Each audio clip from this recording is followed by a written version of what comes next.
نعم الوکیل نعم المولا ونعم النصیر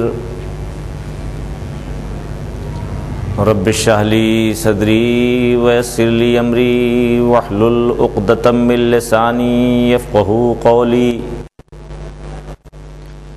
اعوذ باللہ السمیع العلیم من الشیطان اللعین اللئیم الرجیم بسم اللہ الرحمن الرحیم الحمد للہ الذی ہدانا لہذا وما کننا لنہتدی لولا ان ہدانا اللہ لقد جاءت رسل ربنا بالحق ثم الصلاة والسلام والتحیۃ والاکرام علی سید الانام مولانا و مولا الکونین جد الحسن والحسین ابی القاسم محمد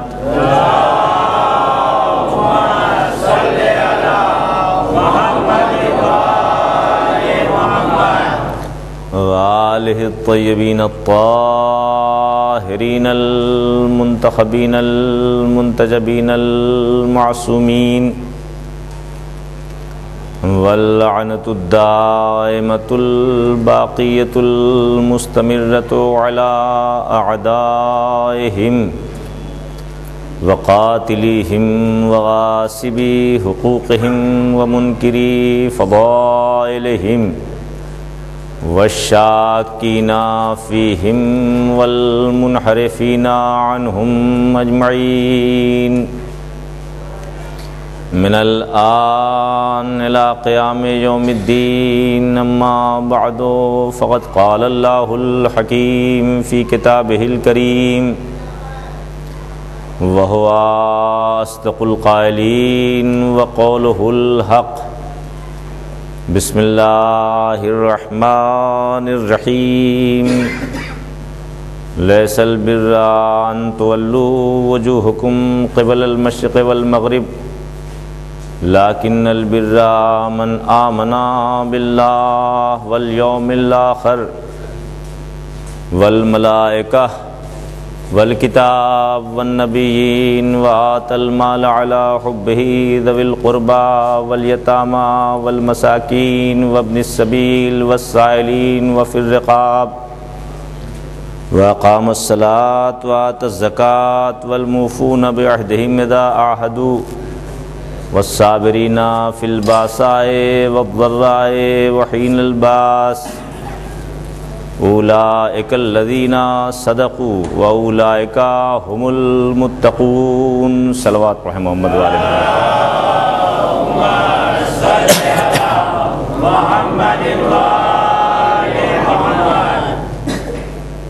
بزرگان محترم، پیہم اور مسلسل اس آیہ کریمہ کو میں آپ کے سامنے اس لیے عرض کر رہا ہوں تاکہ قرآن کی روشنی میں ہم پر یہ بات واضح ہو جائے کہ نیکی کی لسٹ کیا ہے اور اس لسٹ اور اس فہرست میں کسے اولیت حاصل ہے، کسے ثانوی حیثیت حاصل ہے،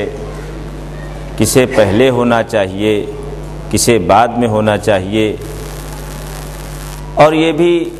واضح رہے کہ نیکی اسی کو کہتے ہیں جسے اللہ نیک سمجھے، اور بدی اسی کو سمجھنا چاہیے جسے اللہ نے بدی قرار دیا ہو، برائی قرار دیا ہو۔ اس لیے کہ بہت ممکن ہے کہ ہم اپنے عقل و شعور سے جسے اچھا اور نیک سمجھ رہے ہیں اللہ کے نزدیک وہ اچھا اور نیک نہ ہو، اور یہ بھی ممکن ہے کہ جسے ہم برا سمجھ رہے ہیں وہ اللہ کے نزدیک برا نہ ہو۔ لہٰذا اللہ نے اس تفصیلی آیت میں یہ واضح کر دیا کہ نیکی کسے کہتے ہیں، اور سب سے پہلے اس بھیانک تصور کا بھی کنڈم کیا ہے کہ جسے دیکھ کے انسان کو نیکوکار سمجھا جاتا ہے۔ لیس البر ان تولوا وجوہکم قبل المشرق والمغرب، نیکی اس کا نام نہیں ہے کہ آپ پورب یا پچھم کی طرف، مشرق یا مغرب کی طرف اپنے سر کو جھکائیں، لیکن البر من آمن باللہ، مگر نیکی نام ہے اللہ پر ایمان لانے کا۔ اس سے بات واضح ہو گئی کہ ہر سجدے میں جانے والا سر کوئی ضروری نہیں ہے کہ وہ با ایمان ہو، اس کے کاسے سر میں ایمان کی روشنی ہو، اس کے قلب کے اندر ایمان کا نور ہو، لہٰذا ہر سجدے سے دھوکہ نہیں کھانا چاہیے، ہر سجدے کو معتبر نہیں سمجھنا چاہیے۔ اسی لیے ارشاد ہوتا ہے لیکن البر من آمن باللہ، سب سے پہلی نیکی یہ ہے کہ اللہ پر ایمان ہونا چاہیے، سب سے پہلی نیکی یہ ہے کہ اللہ پر ایمان ہونا چاہیے۔ اور یہ نہ سمجھیے گا کہ اللہ میاں کوئی دنیا کے نیتا ہیں یا لیڈر ہیں، یا کوئی دنیا کا پارلیمنٹ میں منتخب ہو کر کے جانے والا کوئی پارلیمنٹ کا ممبر ہے کہ جس میں جتنی زیادہ بھیڑ اکٹھا ہو جائے اتنا ہی زیادہ بہتر ہے۔ نہیں، اللہ نے اپنی طرف سے بالکل صاف صاف اعلان کر دیا، لو کانا فی الدنیا مؤمنا واحدا،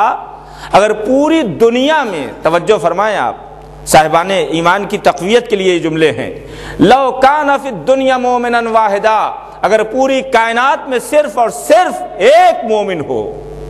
اگر پوری دنیا میں صرف اور صرف ایک مومن ہو، لاستغنیت بہ عن جمیع خلقی، تو اس ایک مومن کے وجود سے ہم پوری کائنات سے بے نیاز ہیں۔ صلوات پڑھ دیں محمد وآل محمد پر۔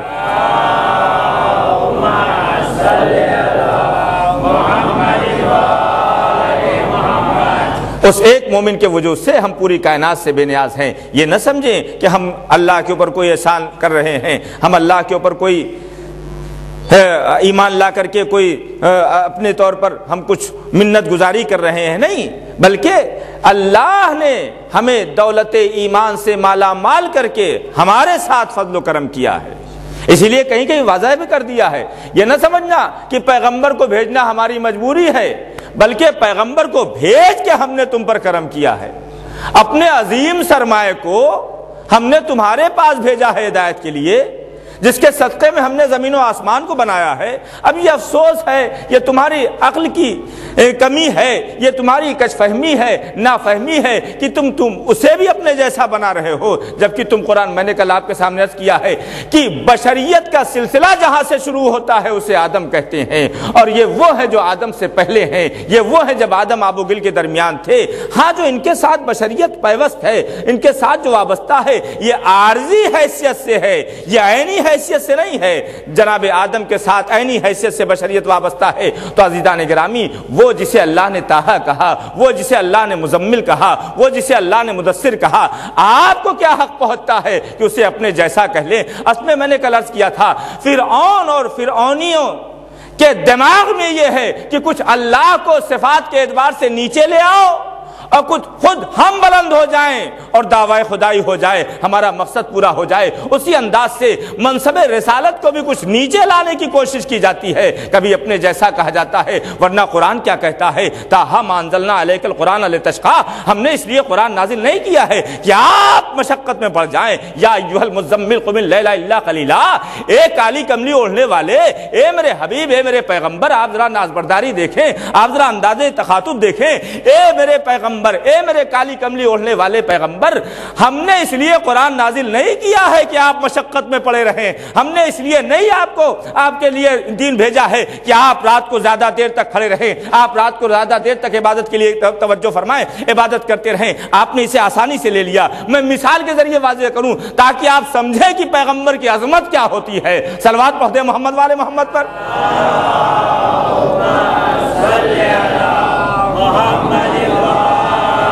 ہم انزلنا علیک القرآن لتشقی یا ایھا المزمل قم اللیل الا قلیلا، اے میرے پیغمبر، آپ راتوں کو عبادت کے لیے کھڑے ہوا کیجئے مگر کم۔ یہ کم کون کہہ رہا ہے؟ جس کی ڈیمانڈ ہی عبادت ہے، نہیں غور فرمایا آپ نے، جس کا مطالبہ ہی عبادت ہے، جس کا مطالبہ ہی عبادت ہے، وہ کیا کہتا ہے؟ اے میرے پیغمبر، اے میرے پیغمبر، آپ راتوں کو عبادت کے لیے کھڑے ہوا کیجئے مگر کم ہوا کیجئے۔ آپ ذرا دیکھیں، ایک مثال لے لیں، آپ کو امام باڑہ بنوانا تھا، مسجد بنوانا تھا، آپ نے کانٹریکٹر کو بلایا، ٹھیکیدار کو بلایا، اور اس کے بعد اس کے حوالے نقشہ کیا، کہا یہ دیکھو یہ نقشہ ہے، اسی اعتبار سے تمہیں بلڈنگ بنانا ہے، اسی اعتبار سے تمہیں امام باڑہ بنانا ہے۔ اس میں دروازے 14 دروازے نظر آ رہے ہیں، اس میں 12 جھروکے نظر آ رہے ہیں،